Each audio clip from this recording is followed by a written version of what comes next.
Hey everybody out there, thanks for clicking on my video. So is martial law coming to Chicago? I don't know. This is from theexaminer.com. State Representative Monique Davis calls on Quinn and Emmanuel to bring in the National Guard. This is a long article. The links will be below. I'm not going to read it. But so there you have it.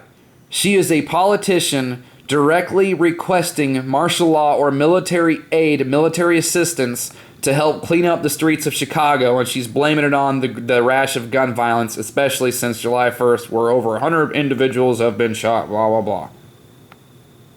So they are directly asking for it. Are they going to get it? I don't know. My guess, yes, because I do know for a fact, I've seen the footage myself, that Chicago was one of the areas where the Black Hawk helicopters were flying around. So my guess is, yeah, it's coming.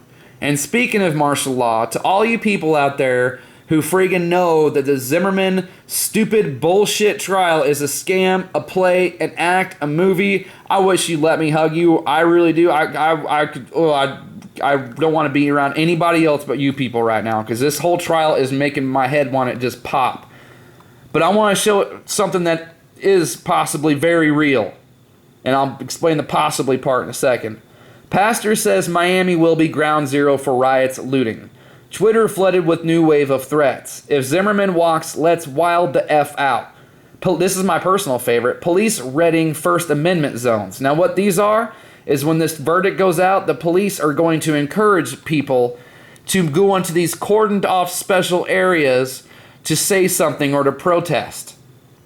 They're going to just huddle them off into a little section and say, okay, now say something if you want to. Isn't that neato?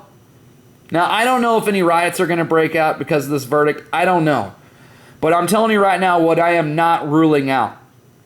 Anybody who knows, anybody who's been paying attention to the Arab Spring or these protests that's been happening over there in the Middle East for the last couple of years knows that those things are Western-backed, created, organized, all that stuff.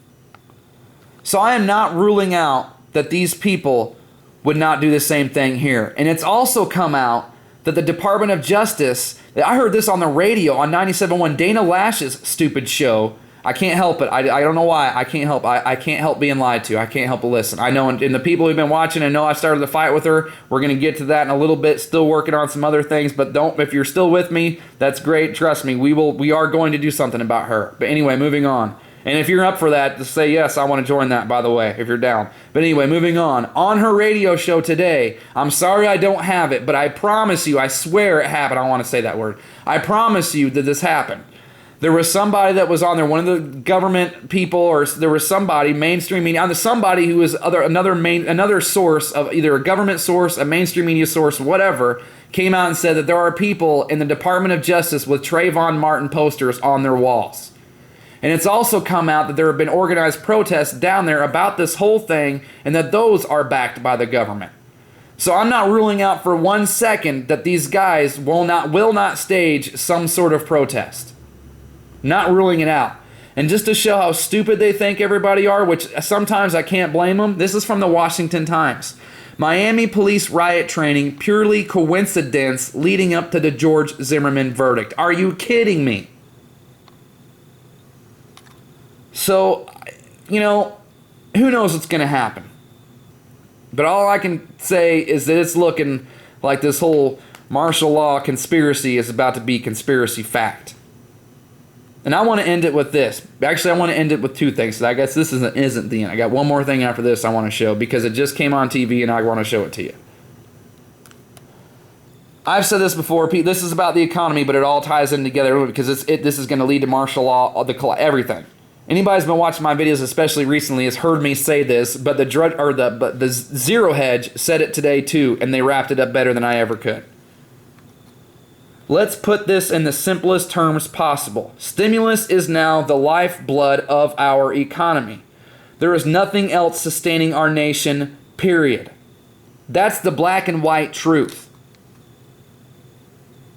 A private-owned mega bank is keeping this whole world going by printing money out of thin air. And one day, very soon, they are going to quit giving this world the monetary heroin that it needs. I don't know when it's going to happen, But it's going to be sometime relatively very soon because they cannot keep the charade up forever.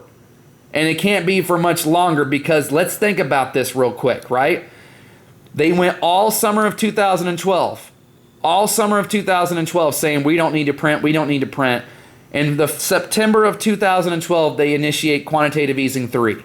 Here it is a year later, and if they don't print, everything collapses. The stock market has made it very clear that if the heroin gets cut off, that they are not interested and they sell off.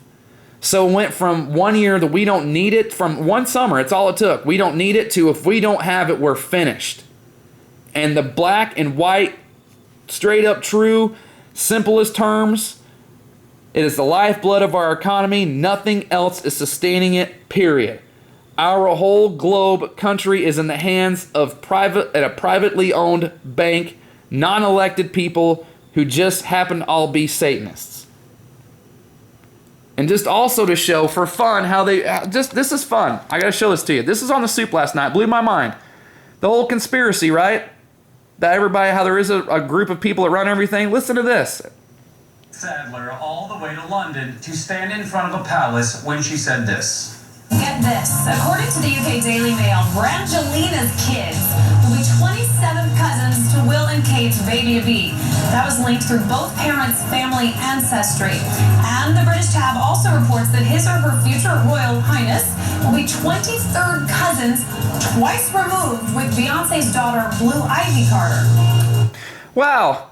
You know what's funny too? All the presidents are related. Huh. It's true. This is the reality we live in. You can either be a coward and turn the other way, or you can man up and say, out on your feet, freaking stand and eight, stand and eight. It's a great song. Sorry. It's very relevant. It's time to freaking make a stand. And I'm not talking to my teammates. I'm not talking to any of those people out there. So thanks to everybody for watching. Thank you to my teammates. Thank you to my subscribers. Links will be below. See you on the next video. Bye.